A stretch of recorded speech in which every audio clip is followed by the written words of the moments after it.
At the center of our solar system lies the Sun, and at nearly 1.4 million kilometers in diameter, the Sun is pretty massive. Just comparing it to everything else in the solar system, it is quite literally, astronomically gigantic. But as we all know, this gigantic star will very, very quickly become complete. Since the Sun is so tiny, it makes one wonder what would happen if another star were placed in the center of our solar system, whether the star be larger or smaller. For example, Sirius A, the brightest star in the sky apart from the Sun, would be a little less than 2 times larger than the Sun, but midday on Earth would be about 23 times brighter, and the average temperature would be about 370 degrees Celsius.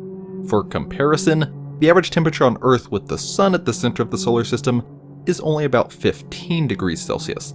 What's quite shocking is that if the smallest star we know of, whose name I will not state because...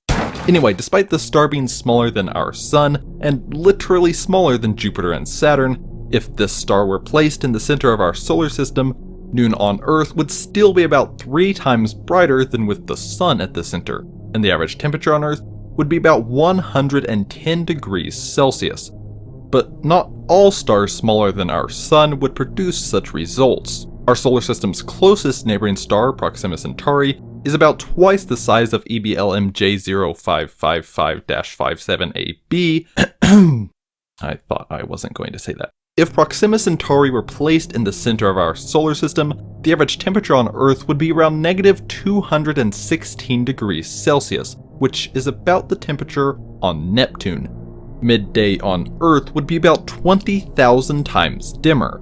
That's over 20 times dimmer than noon on Neptune, with the Sun at the center of the solar system.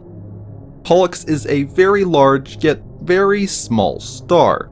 Its diameter is about 5 times larger than that of Sirius A, or about 9 times that of the Sun. If Pollux were placed in the center of the solar system, noon on Earth would be about 35 times brighter, and the average temperature would be about 430 degrees Celsius. That's nearly the temperature on Venus, the hottest planet in the solar system. Polaris is over 4 times larger than Pollux, placing the surface of the star about halfway to the orbit of Mercury. At this incredible size, midday on Earth would be over 3,000 times brighter than with the Sun at the center of the solar system, and the average temperature on Earth would be over 1,600 degrees Celsius. That's hot enough to melt steel. But continuing on, Rigel is over 2 times larger than Polaris, making it nearly 80 times larger than the Sun, and placing its surface at the orbit of Mercury. At such a massive size, midday on Earth would be nearly 300,000 times brighter, and the average temperature on Earth would be over 6,000 degrees Celsius. That's hot enough to melt diamond. But Betelgeuse is significantly larger. From the perspective of Earth, Betelgeuse would engulf Mercury, Venus, Earth, Mars, and the asteroid belt, coming a mere 247 million kilometers shy of the orbit of Jupiter. A mere 247 million kilometers? Despite the star completely engulfing half the solar system, its surface is still nearly 100 million kilometers farther from Jupiter than the Sun is from Earth. Midday on Jupiter would be nearly 7,000 times brighter than midday on Earth with the Sun at the center of the solar system.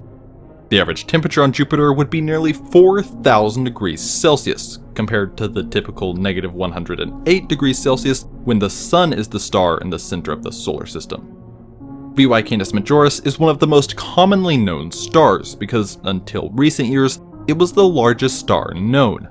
At about 1.9 billion kilometers in diameter, VY Canis Majoris is nearly twice the size of Betelgeuse.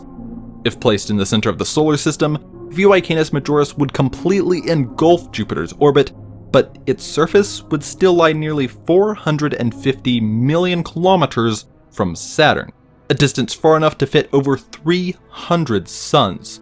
The average temperature on Saturn would rise to about 3,500 degrees Celsius, compared to the typical negative 139 degrees Celsius. However, as VY Canis Majoris would be so far from Saturn, noon on Saturn would only be about 18 times brighter than a typical noon on Earth. UI Scuti, the previous record holder for the largest known star, would be about 17% larger than VY Canis Majoris, but midday on Saturn would rise to be nearly 10,000 times brighter than a normal noon on Earth, and the average temperature would increase to around 5,000 degrees Celsius. And now the star we've all been waiting for. The current record holder for the largest known star, Stephenson 218, with a diameter over 2,000 times larger than the diameter of the Sun, would completely engulf the orbit of Saturn, and its surface would only lie over 1.3 billion kilometers from Uranus. A star so gigantic that it completely engulfs the first 6 planets of the solar system would barely even make it halfway to the orbit of Uranus. But despite this anticlimactic star trying to destroy my video, noon on Uranus would still be over 3,000 times brighter than a typical noon on Earth, and the average temperature on Uranus would be raised from about negative 197 degrees Celsius to over 2,000 degrees Celsius. And just knowing the very unsettling fact that Earth is sitting at the center of the star being completely incinerated at 30,000 degrees Celsius, I think it's safe to say that our solar system was much better designed with the Sun at the center than with the atrociously monstrous Stephenson 218.